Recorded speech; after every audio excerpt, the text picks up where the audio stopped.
Bearcats fans, it's Neil Meyer with the Front Office News. I'm here with center Gavin Gerhardt. Gavin, obviously this has been a rough stretch here, but the offensive line has really started to gel together as of lately. Obviously coming off a performance where you've had two running backs, Miles and Corey, both go for 100-plus yards.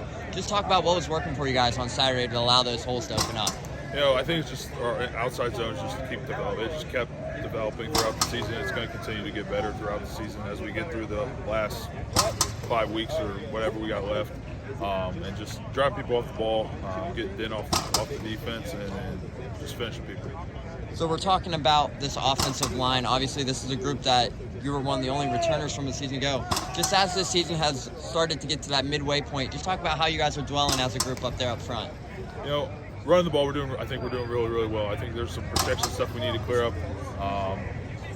A lot of one-on-one battles we need to win. You know, gave up those 2 sacks before halftime in the last game, and then Coach Carwell kind of made not a joke about it, but he said once we get to that 2 mark, we don't really give up anymore. So he after halftime we didn't give up anymore. We protected pretty well, and just clearing up that stuff I think will be big for us.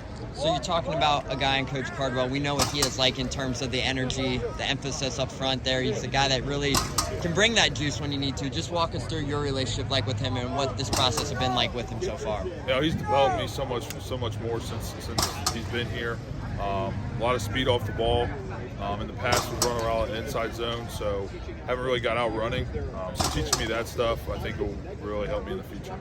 So a guy like Luke Candra obviously was one of the biggest additions here in this portal for the offensive line room in itself. Just walk us through what that process has been like for you guys with him. What's your relationship like with him a little bit? You know, I knew Candra going through the recruiting process. I really wanted him to come here, but obviously he went to Louisville and stuff.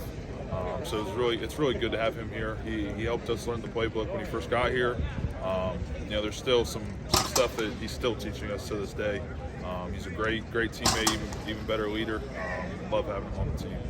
So Coach Satterfield mentioned today in his press conference about the offensive line and how you guys are starting to dwell together, and he hopes to keep this momentum going for the running game. Just talk about what's the importance of keeping that run game important heading into a team like Oklahoma State who can do so much things defensively. Yeah, I mean, it's really important. Just you got to get as many yards as you can. I think running the ball, control a defense. I mean, obviously you got to pass every once in a while, obviously. But being able to run the ball can really put defense in some challenging positions. Now, as this season has come, obviously the rough 5-game stretch here, just talk about the message that you guys are spreading in the locker room. Obviously, Coach Satterfield, Juwan, Evan mentioned a thing called the Bearcat Council where you hold meetings on every Sunday. Just talk about that process a little bit in that council. Yeah, we just got to focus on going 1-0 every week. I got to have better leadership. We all got to just step up to that role. Just go 1-0. Focus every week on that opponent and send these seniors out the right way. Now, the Bearcat Council, is that something? Just walk us through how that all came about. You know, in the summer we did crew captains, so we had lifting groups. Coach Nico, that's his type of thing.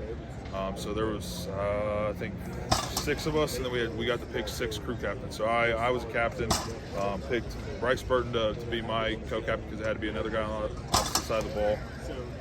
And then when that got around, he chose the team elected captains for the council. And then every Sunday after practice, we get in there. We just talk about what we could have done better the week before, who stood out, like the scout team guy, or we got a new award called the Juice Guy. It brings the most juice during the week, and it's all about that stuff.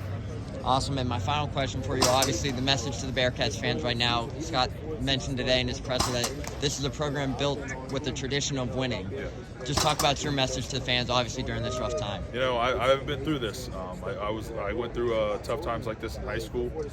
So it's been a while for me, but just stick with us, man. We're going to keep getting through this thing and hopefully get some wins on the board for you guys. Awesome. Thanks, Gavin.